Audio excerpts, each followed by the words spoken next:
क्या लोन लेकर कोई इंसान अमीर बन सकता है? शायद आपका जवाब होगा नहीं। पर क्या आप विश्वास करेंगे कि दुनिया के बड़े बड़े बिलियनियर्स ने अपनी बेशुमार दौलत लोन के पैसे से ही खड़ी की है? और एक तरफ जहां मिडिल क्लास लोगों को अपने सैलरी पर टैक्स चुकाना पड़ता है, वही अमीर लोग लोन के सहारे सरकार को दिए जाने वाले करोड़ों को टैक्स को भी बचा लेते हैं। लेकिन ऐसा कैसे पॉसिबल है, सब कुछ जानेंगे आज के इस वीडियो में, तो वीडियो के अंत तक हमारे साथ जरूर बने रहें। नमस्कार दोस्तों, स्वागत है आपका अपने चैनल IQ मशीन पर और मैं हूं आपका दोस्त विश्वनाथ।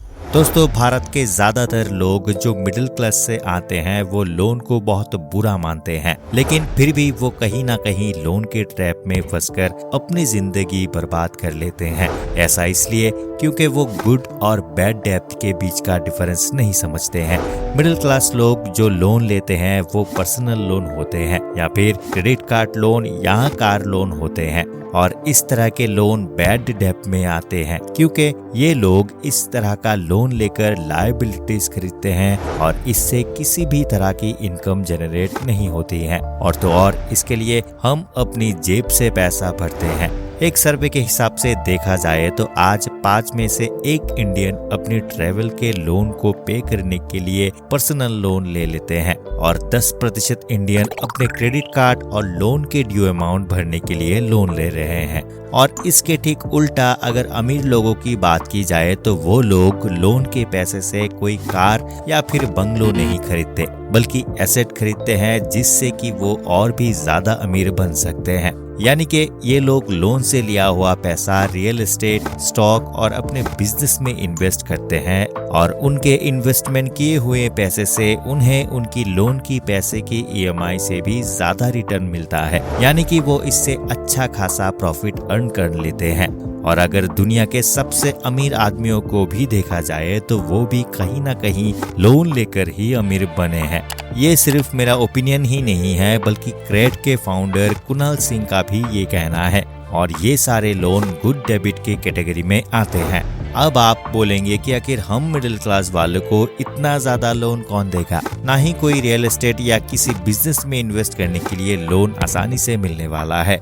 तो आपको बता दें, इस प्रॉब्लम का सलूशन यही है कि हम स्टार्टिंग में वहां से शुरू करें जहां पर बहुत ही कम पैसे लगाकर हमें ज्यादा ग्रोथ मिल सके, फिर चाहे शुरुआत कितनी ही छोटी क्यों ना हो। और इसका सबसे अच्छा उदाहरण लिज्जत पापड़ बनाने वाली वो 7 महिलाएं जिन्होंने 1959 में 80 रुपए का लोन निकाला था और पापड़ बनाने का ये बिजनेस अपने घर की छत से शुरू किया था। लेकिन आज लिज्जत पापड़ की टोटल नेटवर्थ 1600 करोड़ रुपए है। ठीक इसी तरह एक और लड़की ने रेंट पर एक गैरेज लिया था ताकि वो बायोटेक्नोलॉजी को डेवलप कर सके।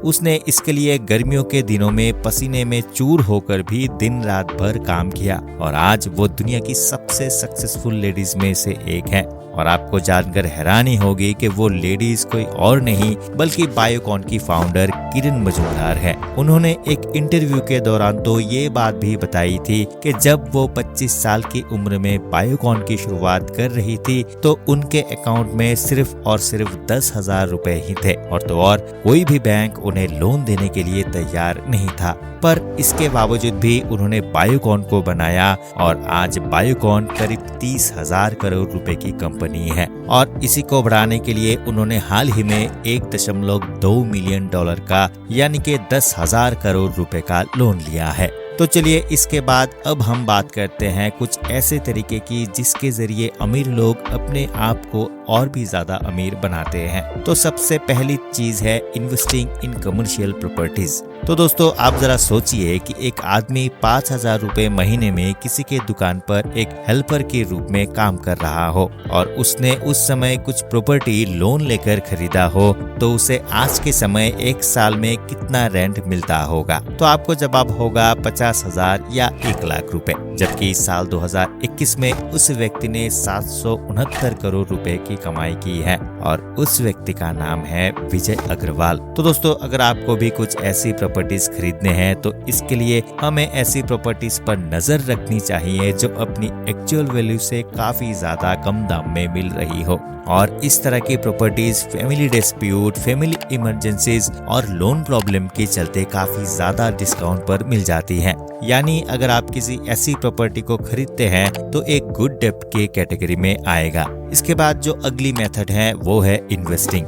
अगर आप लोन लेकर कुछ ऐसे स्टॉक्स में इन्वेस्ट करते हैं जो एक हाई ग्रोथ पोटेंशियल वाला स्टॉक है, यानी आपको पूरी नॉलेज है कि इस शेयर का प्राइस बढ़ना ही बढ़ना है चाहे कुछ भी हो। और हाँ, आपको जानकर हैरानी होगी कि इस तरह अश्नीर ग्रोवर नायका के आईपीओ में इन्वेस्ट करना चाहते थे। उन्हें पता था कि इसके शेयर तो बढ़ने ही बढ़ने हैं, मगर जब उनको लोन नहीं मिला तो उन्होंने वहाँ एक एम्प्लॉय को गाली दे दी, क्योंकि नायका में अगर ये उस समय 500 करोड़ रुपए इन्वेस्ट करते तो आज इनका पैसा 2 गुना से भी ज्यादा हो जाता। और यही नहीं बल्कि अश्नीर ग्रोवर ने अपनी किताब दोगलापन में लिखा है कि किस तरह इन्होंने लेवरेजिंग कर 95 करोड़ का लोन लेकर जोमेटो के आईपीओ के शेयर में इन्वेस्ट किया था। और उनका ये इन्वेस्ट इतना ज्यादा सक्सेसफुल रहा कि उन्होंने 8 मिनट में लोन का इंटरेस्ट पे करने के बाद 2.25 करोड़ का प्रॉफिट कमा लिया था। तो बात कुछ ऐसी है कि लोन का इस्तेमाल अमीर लोग टैक्स बचाने के लिए करते हैं, और इसका सबसे अच्छा एग्जाम्पल एलोन मस्क है,